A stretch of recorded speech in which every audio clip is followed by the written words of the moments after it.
Jadi Allah bentangkan semua nama terkait semua kebutuhan kita. Anda butuh rizki, sebut ya Razak. Anda butuh ilmu, sebut ya Alim. Ya kan? Anda butuh ketahanan mental diri, sebut ya Sabr. Itu 99 tersebar.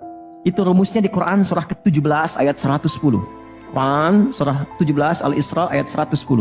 Qul id'ullaha awid'ur rahman ayyamma tad'u falahul asma'ul husna. Kalau Anda punya persoalan, segera curhatkan kepada Allah, minta, berdoa.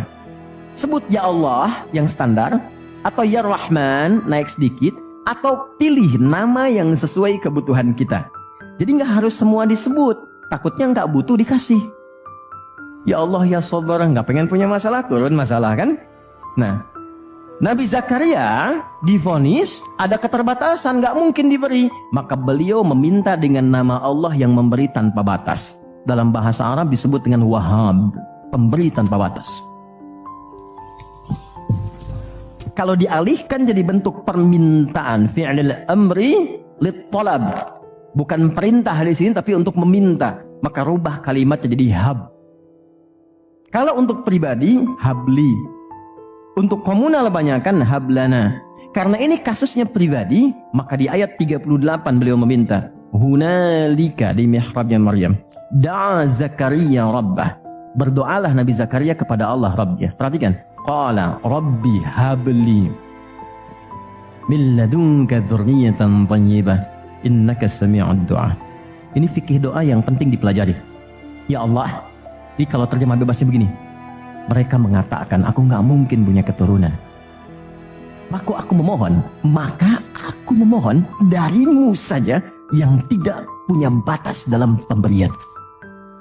Mereka katakan aku nggak mungkin. Aku memohon kepadamu yang tidak punya batas dalam pemberian.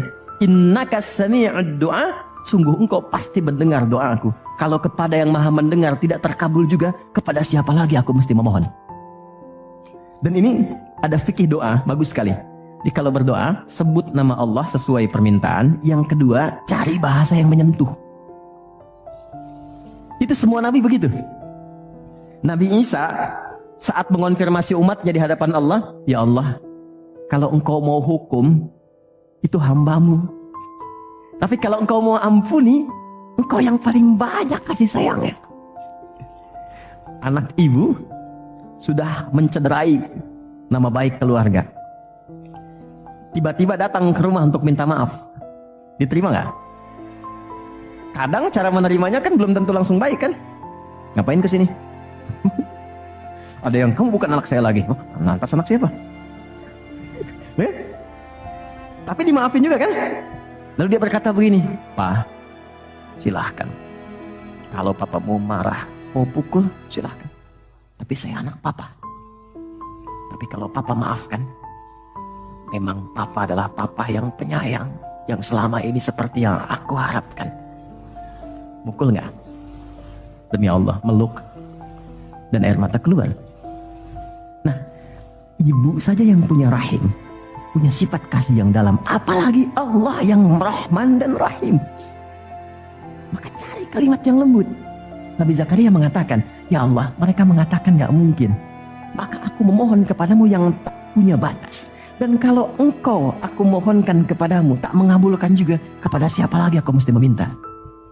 Dan itu dilakukan dalam sholat. Dan masih berdiri, belum selesai sholatnya.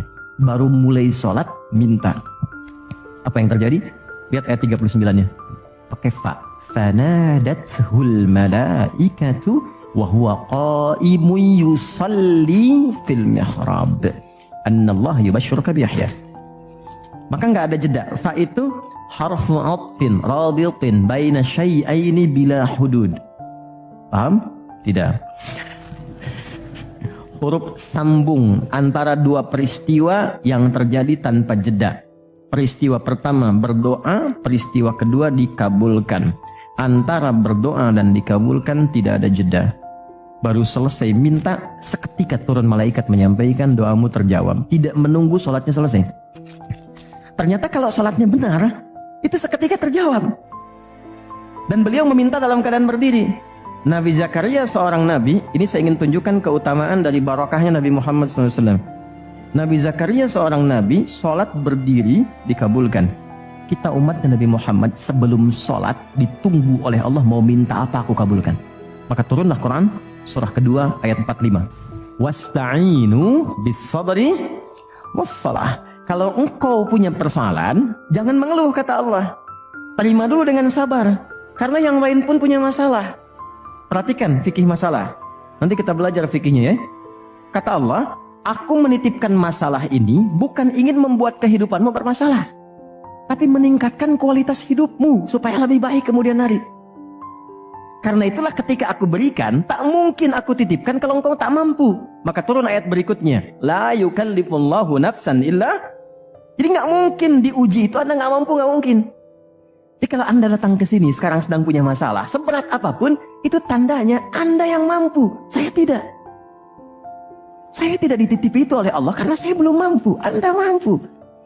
Kalau Allah percaya kepada Anda, kenapa Anda pesimis? Lalu katakan, inna ma'al usri yusra. Bahasa kitanya begini, pasti berakhir, pasti selesai. Gak ada yang gak ada solusinya. Kalau sedang punya persoalan, tanamkan itu dalam jiwa. Makanya disebut al-insyirah, sesuatu yang lapang. Kalau kita menerima dan mengatakan seberat apapun pasti selesai, gak mungkin Allah tinggalkan. Tanamkan pada jiwa. Itu minimal lapang hati kita. Ya, dan itu yang punya kita di Quran. Katakan, yang praktekkan Jepang. Betul, di semua kegiatan pakai. Dulu ada yang senapas dengan Songgoku Songgoan tuh ada benteng Takeshi kan ya? Ya? Kalau mau naklukkan itu, ayo kamu bisa, kamu bisa, kamu bisa kan? Dibuatkan optimisme dalam dirinya supaya bisa. Nah ini kita ada ayatnya. Katakan pada dirimu, pasti selesai. Usah mengeluh. Mengeluh tidak menyelesaikan persoalan. Terima dulu, pasti Allah tingkatkan kualitasnya.